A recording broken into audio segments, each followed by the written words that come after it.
it's Friday, but instead of doing a Friday Reads video, I'm going to do my review of Soren Narnia's The Complete Knifepoint Horror.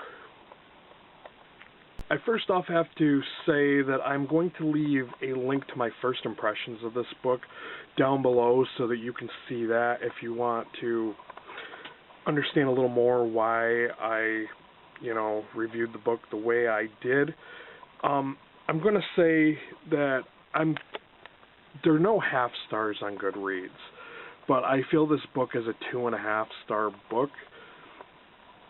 And if, on Goodreads it's going to show that I gave it 3 stars, but there are no half stars, and I'm going to explain why I feel it's a 2.5 star book. Before I started reading this book, I asked a couple of friends who are horror aficionados, had you ever heard of this writer? And if they had, I was going to ask them, what they thought. But of course, no one had ever heard of this writer before. So then I did some further research, and I looked the book up on Amazon. And of course, Amazon had some, the hyped up, reviews that were like 4 or 5 star reviews. And I think more than one of them said that this writer was like Lovecraft. Now, I'm going to go back on the comment about the Lovecraft thing later in the review, so stay tuned for more about that. But then, Amazon had a different release date, like a different publishing date for this book. And then I went to Goodreads, and Goodreads had a totally different date from that for when they said the book was released or published. And I saw some of the comments on the Goodreads reviews were that they had either won this book from the giveaway, and there were even a few that had said they entered the giveaway but they didn't win, but the author still sent them copies of the book, which to me was really, really sketchy, because I'm like, well, why would he, it sounds like to me like he just sent copies of his book to everybody who requested one. Is what it sounded like to me. And that made me think, that I was, are the reviews on Amazon, are they really 100% true, or were they like, because I know that I've seen, like, jobs where they offer people to write reviews of stuff that they've never had anything to do with, but they give like good reviews of stuff just to, be paid to write good reviews. There is such a thing, believe it or not. I've seen it. Like, if you go to mturk.com, they have jobs like that where they ask people to write good reviews of stuff that you may never know anything about the product or whatnot. I know it sounds like I'm really, really slamming this book, but I want to, keep watching, because there are some positives, but I'm going to mention all the negatives first as to why I feel it's a 2.5 star rated book.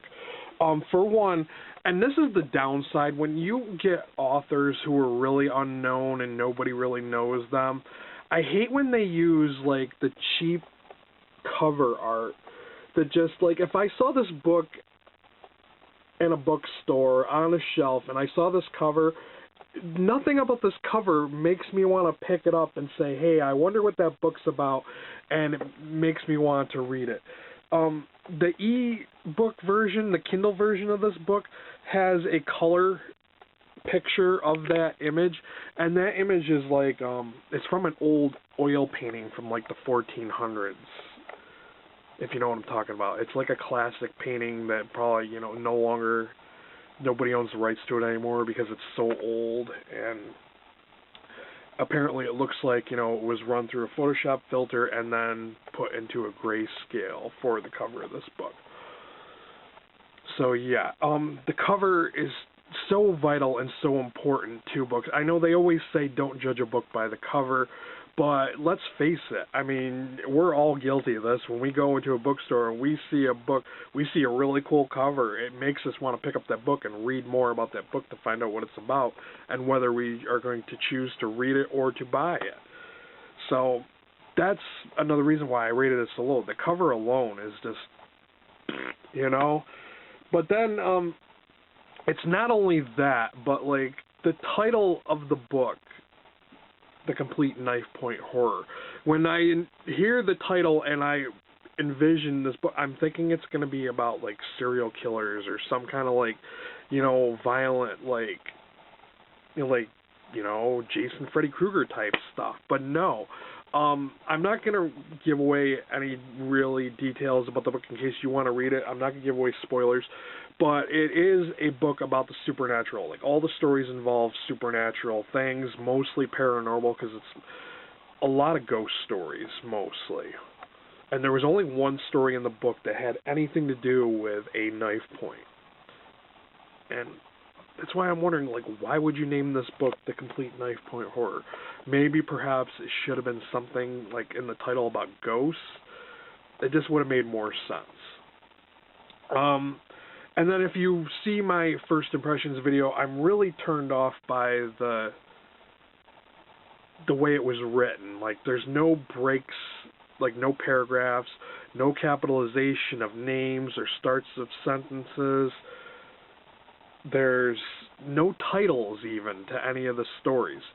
And I feel that this would be a decent, if not good, book to read if he had redone the cover, renamed the collection of stories, and given the short stories some titles. I think that would have, and that's why I gave it such a low rating, because I was just so turned off by the way this book was presented. And presentation of a book is vital and key to the whole book, I mean. But like I said, the way, and I'm going to show you guys some of these pages, because, like, you got to see it.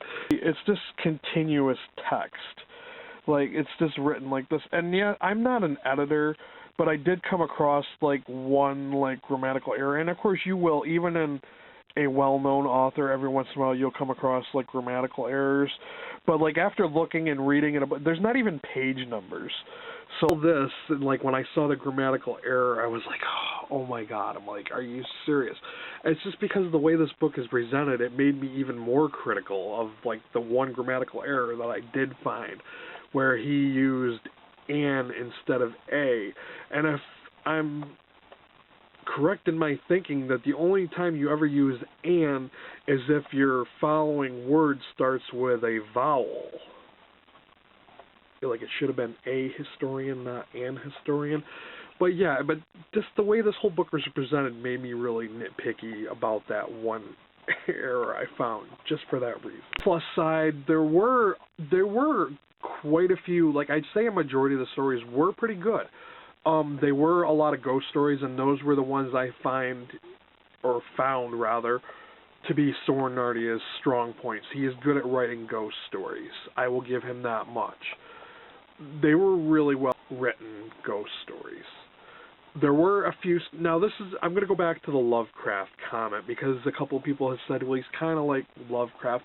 I do get the true sense that he is a fan of Lovecraft, because he uses the word Cthulhu to describe a tribe of people, or like a cult, that he mentions in 2 or 3 stories. And also, there was one story that was kind of reminiscent of Lovecraft's The Hound, and, he mentions, mysterious creatures and stuff like that. There were a few stories that were reminiscent of Lovecraft, like talking about cults and stuff like that. So those are some pluses. Do I feel that this writer is Lovecraftian in his writing? No, but he is a good ghost writer, I would say. He's good at writing stories about ghosts. So with all this being said, would I read another Soren Narnia book? Probably not. Would I recommend this book to anyone? If you like reading ghost stories or books about the supernatural, then yeah, sure, pick it up, give it a try. I wouldn't go out of my way to recommend this book. I really do not feel that this book is worthy of a 4 or 5 star rating. But it's decent. Like I said, if he made those subtle changes, like if he gave the story some titles, wrote it like, you're supposed to write a book with paragraphs and capitalization and all that, change the title of the book. If you did all that stuff, then it would be a 4 or 5 star book, I would say.